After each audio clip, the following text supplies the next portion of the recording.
extensive patrol, and I came back to my position and pinned out the area to remain calm and quiet.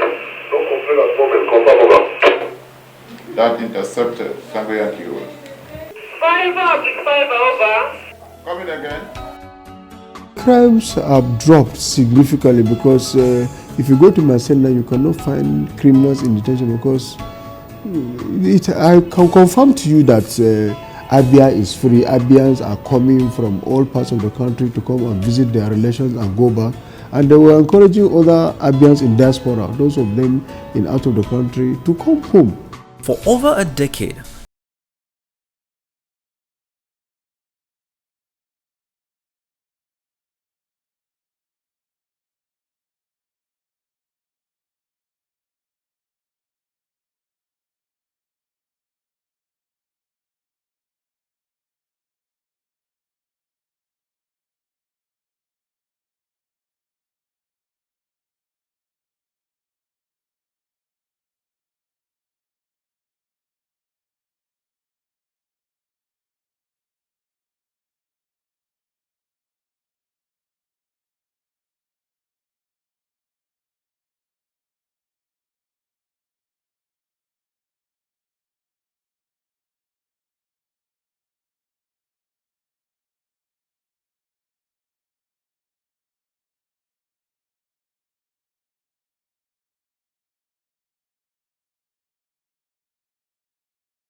We contain the level of criminality in the states. We discovered that the communication network was not totally functional. We had to overhaul it. By that time, we were operating like two commands. Aba is on its own. If there's any crime in Aba, they will do the operation. They only tell you what has happened. So that is unacceptable. We can't run two commands in one. So we have to collapse the communication system, whereby from here, our control room will direct what they do in Aba. If there's any operation in Aba, if there's any crime situation, we'll be able to direct it from here. So, and also all the divisions now, we can reach them by radio set. So it has enhanced our performance because we can reach all the divisions by radio set. We can communicate all the DPOs. So if there's any crime committed now, I can direct DPO out of Chukwu, that is very, very far from here, to do one of it. So the communication has helped us a lot. And similarly, we discovered that people don't even know that they could call control room or they could call the police for any assistance. So we prepared this pamphlet, about 50,000 of them. This one contains all the numbers of the DPOs and the ACCID, the OC in charge of SARS, and my number is equally here. So in case of any problem, you could call and we can direct a patrol team to come into your assistance. Then to understand the state much easier, I undertook a tour of the 30 police stations. I went around from one division to the other, talked to the men, told them what IG expects of them, the need for dedication, to shun corruption, to ensure they do their work accordingly. We talked to them, and we're also going to the opinion leaders. We talk to traditional rulers. We sought for their cooperation and encourage them to form vigilante groups, because we know that we cannot enter all the nook and crannies of the state. So when they form vigilante group, they work hand in hand with the DPO so that to ensure that the society is free of crime. So these are some of the things we started putting in place. By 6 months, we are still strategizing to see that by this December, the level of crime is almost getting to zero, because we've not had any major violent crime or any bank robbery in the past 6 months. So by overhauling the facilities in place, the communication facilities especially, you were able to tackle head-on the problem of kidnapping that was very prevalent in these states? Well, communication helps to make response faster. We can pass information faster, we can respond faster, we will tell the men where they should be at any given time. Like before you enter, there was a jeep that was driving in a very dangerous manner. They radioed, and the control room was able to tell the policemen before it's Osisiama Junction to block the road, and they have arrested the vehicle now. It's through the help of this communication. They have taken the vehicle, the jeep, Lagos number from a Keja 666 or thereabout, they are taken to Osisiama for a search. So this wouldn't have been possible if we use cellular, because cellular is one-way communication. Nobody hears when I talk to you on cellular, but this radio messages everybody hears, and people move to a particular place to assist. So it has helped us in no small measure. But beyond that, we'll be able to see that, okay, it's not just to put the men on the road, we have to go and supervise them. So we created duty register. These are tradition on the force for long. Only people don't go about it. We check the register. If it is my turn as the CP, I go to Aba, pass the night there. In the early morning around 3 a.m., I go around and check what is happening on the ground.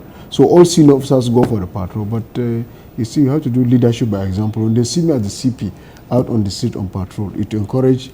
The Deputy Commissioner of Police was out last week, the AC Ops, and all the DPOs are on their toes, because you have to check that these men, one, they are on the road where you put them, and not only be on the road, you have to be doing what you are supposed to do.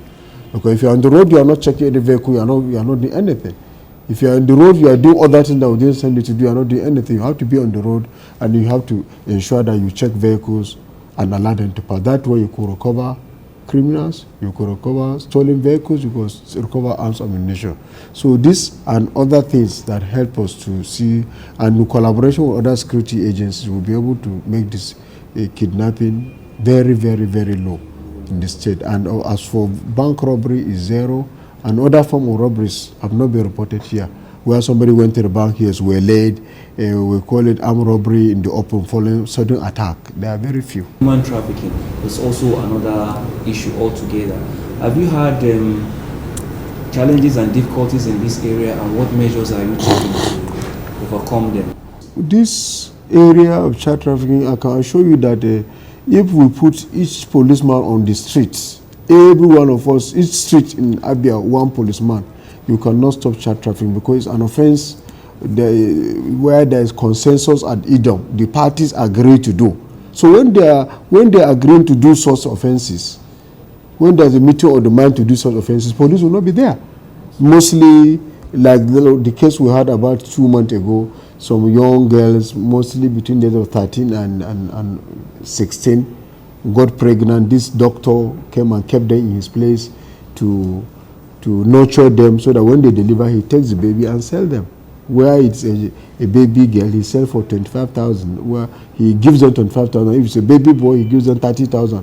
Then he sells them at exorbitant price to members of the people who need them. So these are the things that actually, this is the nature of that particular offense. And you can see that when these things are happening, police will not be there to stop it. But only we as law enforcement agents will continue to send our Special Inquiry Bureau. We have a branch that normally go on plain clothes to give us information about this. So when we get them, we take necessary action. Like the last ones we had about that, those young girls were sent to NAPTIP in Enugu, and so that they will prosecute the doctor concerned or hand him over to the medical practitioner disciplinary committee, where the girls, I learned reliably that they are being rehabilitated in such places. So it's an offense that is actually difficult to checkmate, unless through education, through talking to them, to change the way of life, all those things. So these are some of the things that will stop this offense from happening, but effective patrol may not stop child trafficking from happening. The only thing is that when you arrest, you don't compromise, you prosecute. Maybe it will deter the sponsors from doing it. But these are things that are done underground. You will not be aware unless there's high intelligence network. Do you have issues of computer-related frauds, and how are you able to handle such issues? Such cases have not been reported yet, but however, we've been partnering with IT experts to come and train our men. Like I've scheduled a course for my men in the headquarters here. I've started with pilot study of 50 men to come and teach them how to be computer literate. So these are things that will help us to catch up with these high-tech crimes. And also we are aware that we have a school of computer where we train our men in Abeokuta, where the IG directs us to shortlist some men to send them. The idea is for them to be computer literate, so that to catch up with modern trends. And also we on our own part, we are doing able to, could possible to see that we use we use the scientific aid provided by computer with a view to tracking kidnappers. Like this laptop, this iPad you are seeing, I could use it to carry out a lot of operations from this table here. How would you describe the relationship between your command and the community, the Abia State community? Well, it has been wonderful, especially with my tour. I've been able to meet at least nothing less than 35 AZs in the various communities. I partner with them, I've talked to them what I want, and I'm here to serve them, and their cooperation has been wonderful. They've been calling me anytime they have security challenges. I told them to call us. You know, the general idea is that if you call police and give information, the policeman will reveal such information to. But I told them all these ideas are in the past. With GSM now, you can block your number and call. If you block your number and call me, how do I know your identity if you don't even trust me as commissioner of police? So all those things saying that police give information out, block your GSM and call out. But make sure that the information you are giving to us is genuine. Once you do that, there is no way police, so they shouldn't hide under that excuse, all excuse that police divulge information. But another alternative is that you can write a petition. We have information box all over. You can even come to me, bring the petition here. But make sure the facts you are putting in the petition are genuine. But you can put fake name. You can change your Uche Okoro where you are Nando or Okaro. I'm not going to ask for your national ID card before I treat your complaint. This is another way. Or you can even call me and give a fake name, but give me correct information. So that way, we'll be able to make the public gain public confidence. They call me a lot in the night. They give me information. Because this number I'm using is one I used when I was CP in Edo State. It's the same one I used as CP Rivers. So I go with it. I go to my bedroom with it. I go to bedroom with it. So if there's any security challenge, they could call me. And I'll use my radio to call the control room. Then pass the information to them. They will radio the patrol teams that are all over the state. Then they can go and attend to any distress call. So the relationship between me and the members of the committee have been very, very wonderful. In fact, I've sent the DPO, the PPRO to distribute these pamphlets up to the marketplace, to go to churches, to go to mosques, to even the National Union of Road Transport Workers. The idea is that maybe they're on the road, they have an accident, they don't know what to do. They could call the control room. They will send patrol vehicle to evacuate the victims, then take necessary police action. And also, in case they have other security challenges on the way, either sudden attack or they are in the night, they have problem, their vehicle got broke down, they want to fix some tires or other things, they could call control room. Patrol team will come and stay by them. After fixing those vehicles, then they can go. So these are some of the advantages of this pamphlet. It also helps whereby our policemen delay you on the road unnecessarily. You have the number of the DPOs there. You call them, say, they have checked my papers are correct, and they are delaying me. So the DPO will radio those patrol vehicles. Most of them have walkie-talkie to tell them their duty on the road is not for traffic check. Anytime we want to do traffic check, IG will direct us to do what we call Operation Velvet. They will call out for check for particulars. But by and large, it's once in a year they do this Operation Velvet. But basically, while we're on the road is to look for stolen goods, look for armed ammunition, and arrest suspected persons. So this is basically, but not for checking traffic.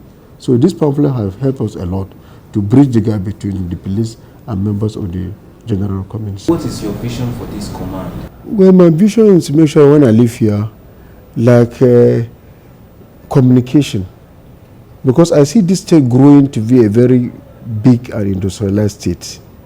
I worked in Lagos before. In Lagos, you cannot work without walkie-talkie. In Edo, if the communication is done in Edo for 1 hour, you will think say they have completely taken away the state from you.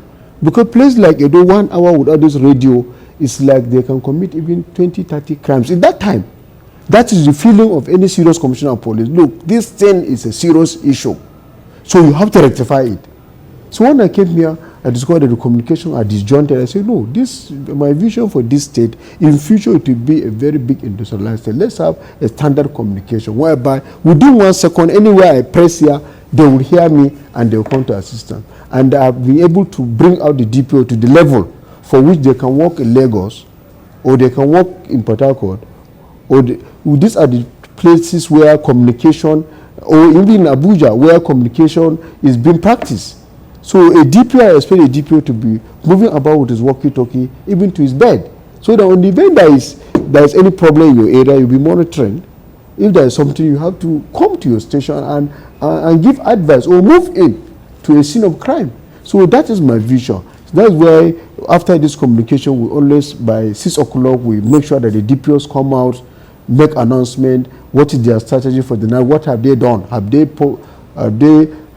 paraded the men, have they checked them, have they briefed them, how many patrol vehicles they have for patrol, what are the challenges. They will say this on the air. The idea is we are training them to be close to this walkie-talkie, because by the time this state becomes so sophisticated, it is this radio set that we use to see that it makes things easier. You can easily communicate to your colleagues, they can easily come to your assistant. When there is instantaneous assistance, it makes it easier. Information is the key to prevention of crime. Even these members of the public, if they call us in time, we go there, crime will be limited. So that is my vision. When I leave this place, I want to see the communication reaching the standard of my dream, that at any given time, even the lowest person in this state has a walkie-talkie. So that any crime, all of us will pull together and go and assist it.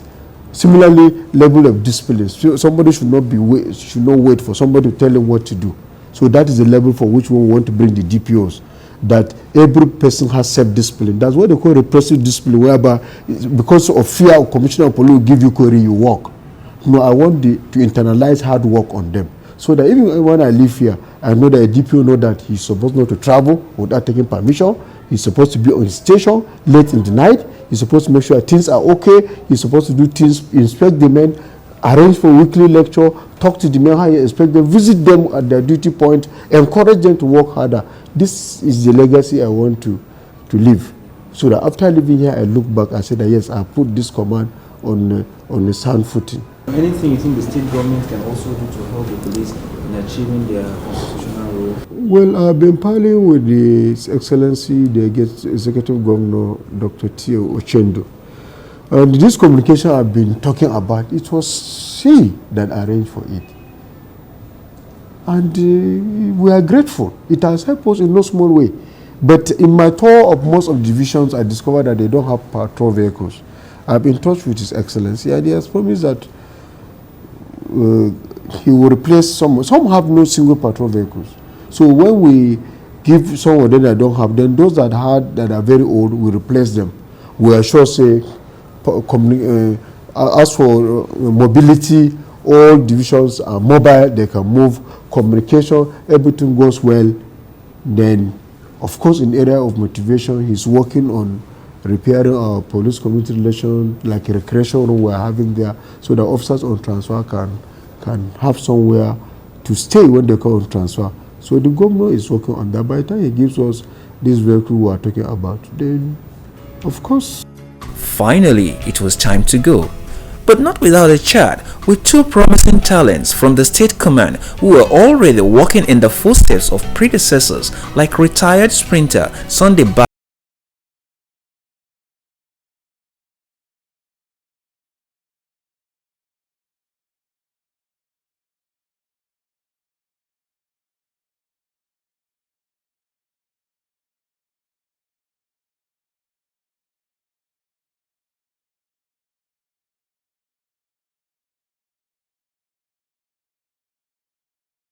the #1 security program on television.